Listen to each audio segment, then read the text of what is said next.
One of the hardest things to do on a job interview is answer any question that starts with the word why.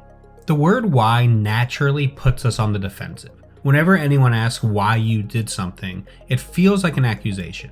And the question, why are you looking to leave your current job, or why did you leave your current job, feels like an accusation that you shouldn't be doing it or shouldn't have left. But we all do leave jobs, we all have left jobs, and of course that's a silly idea to be put on the defensive over something like that. Now I can't speak for all recruiters, and of course I'm one of the better ones, but this question is rarely being asked to put you on the defensive despite how it feels. What most people are looking for when they ask a question like this is to get a feeling of what it is that's going to make you happy in a new job to make sure this might be the right fit. Because ultimately, no matter how it feels, the goal of an interview and hiring process is to find the best mutual fit in hopes that the person you hire is going to be there for the long term. Nobody is looking to hire somebody on their team that isn't going to work out. Nobody wants to do a layoff, nobody wants to fire somebody, nobody wants to see somebody leave quickly after hiring them. So if we stop thinking of why do you want to leave your current job as having to defend that decision, and start thinking of it as the opportunity to explain why this job could be good, or explain what it is you're looking for in another job and let them tell you if this will be good, we can start to progress and answer this question in a way that feels better. Now that doesn't mean lie, but it might mean not necessarily telling the truth. Imagine you were on a first date with somebody. Now I haven't been on a first date in over a decade, but imagine you were on a first date with somebody. And during the conversation, the topic comes up of what brought you to the dating site, or how's dating been, or whatever it might be that leads to this conversation. And that person across the table from you starts telling you about how toxic their last relationship was. Story after story about how bad it was to be with them.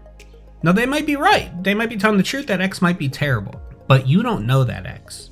You only know the person you're talking to, and most people don't come across well when talking negatively about other people. So even if you are running away from a terrible boss or a terrible situation, explaining it that way makes it hard for the person interviewing you to know, is this really the situation? Is it as bad as they say? Did they have any part in this? And it wastes the time you're sitting there where you could be learning more about the important things or selling yourself more by focusing on negative things. So when people say to me, why can't I just tell the truth and say I had this negative experience or what it was? You can, but most people won't hear it well, and I don't think you would hear it well from most people either. There's a couple of schools of thought of things you can say to answer this question. I will tell you some of the common answers and what I like or don't like about them, as well as the way I answer this question when I'm presented it. Hopefully you will see, yes, there is some gray area, a little mishmashing of is this true or not, but also it's not blatantly lying, and also just not so generic that it comes with no meaning or impact. What most people will tell you when they give advice for this question is say something along the lines of, oh, there's no more growth opportunities for me there, and I'm looking for a role where I can grow more in this area. And that's fine. Nothing's wrong with it. It accomplishes a few things. It shows a growth mindset, which a lot of managers will like. It remains focused on you and positive things, and it makes you sound successful in the current role. But it also doesn't sound real.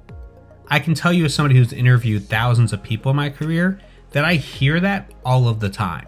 And I don't even necessarily say, why did you leave your last job?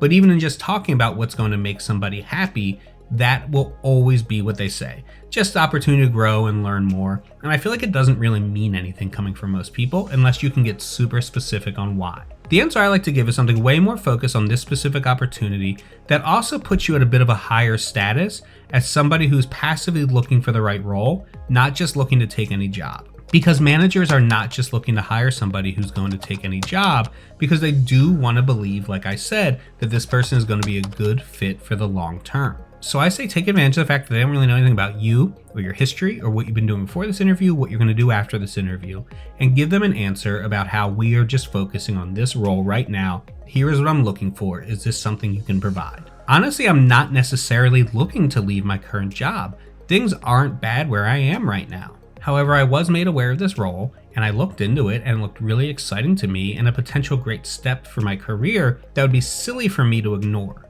I noticed this XYZ about the company, this skill set I would get to work on, whatever that might be for yourself, and I thought that is what I'm hoping to do in my next role, in an environment like this current environment you're interviewing for. I put in my application, it was clear someone else saw it as a potential mutual fit as well, and now we're here to chat and I'm really excited to keep learning more about it. You will hear pushback from other hiring managers on this. Every time I try and say to people that they should give an answer like this, I will always get the same pushback, and you may be thinking it right now. I hear disinterest when you say something like this. It makes it sound like you're really not that serious about making a move. Good. That is what most good companies are looking for. Yes, there are recruiters and hiring managers and jobs and companies out there that just want to bring in the most desperate person and hire them and take advantage of that.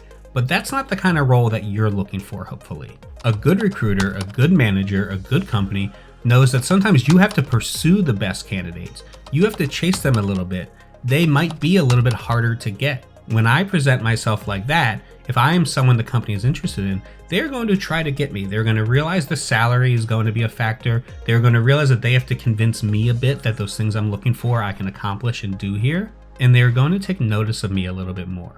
Will some companies pass on me if I give an answer like that? Probably, but I probably would have hated working at those companies. This is not one size fits all advice.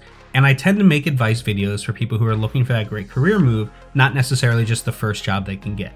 If that is your situation, I understand. I probably wouldn't do something like this, but passively searching for a job is something that great candidates do and people who have great careers and make great career moves do. Presenting yourself as a passive candidate can do a lot for you, even if you're not actually that passive. Don't forget to keep following me on social media, TikTok, Instagram, connect with me on LinkedIn. My new website, MikePedito.com, is finally live.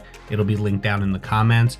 There's also an opportunity there to get on the list to be alerted the day my book hits shelves, which should be coming in April, hopefully. I'm really excited about this book. I dive deep into a ton of topics and speak about things about the job search in a way that only someone like myself, who has a ton of experience on both sides of the table, job searching and hiring, can really do. I am going to continue to make videos about each specific job interview question because I do think they're really important to understand, and I am going to continue to do it in a way that I don't hear many people talking about these things.